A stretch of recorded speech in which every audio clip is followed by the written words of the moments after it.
Okay, so now we're in 6.5 talking about analyzing and sketching graphs. So our goal in this lesson is to use graphs without numbers, so that's the key point, without numbers, to relate to quantities. So let's take a look at what we're talking about. So graphs can show the relationship between quantities without using specific numbers on the axes. So here our axes are labeled time and distance, okay? So this is just a graph of line segments, and we're going to use our knowledge that we know about slope to determine what's happening.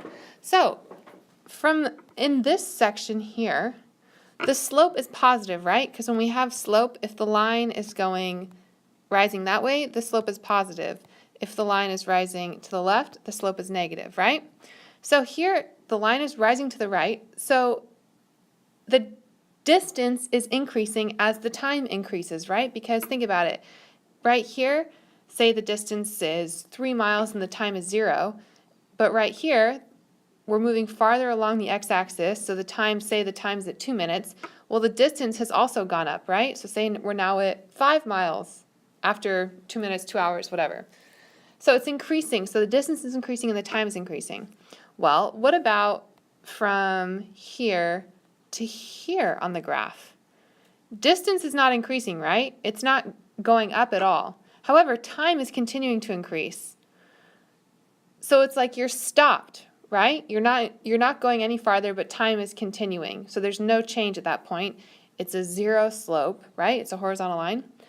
Okay, and then what about between here and here on our graph? Well, time is continuing to increase, right? We're going still farther along the x-axis, but distance, we went from here and we're ending down here, right? So distance is decreasing. It's a negative slope, right? So we have no specific numbers, yet we can figure out what's happening and relate our two variables of time and distance based on the slope of the lines. Let's look at another example. So here we have a graph relating the temperature over time, over a period of time, in Newport, Oregon. Okay, so between the time equaling 0 and then this part here, we don't know exactly what the time is, but after that first bit of time, the temperature is going down, right? The temperature is falling in this segment. But time is increasing, right? We're going farther along the x-axis, so the slope is negative. So we can say in the first chunk of time, the temperature is decreasing. Well, what about from here to here? Well, time is continuing to increase, right? Go on during this section. What's happening to the temperature there? Is it changing? No, right? It's not going up or down. So then the temperature is constant.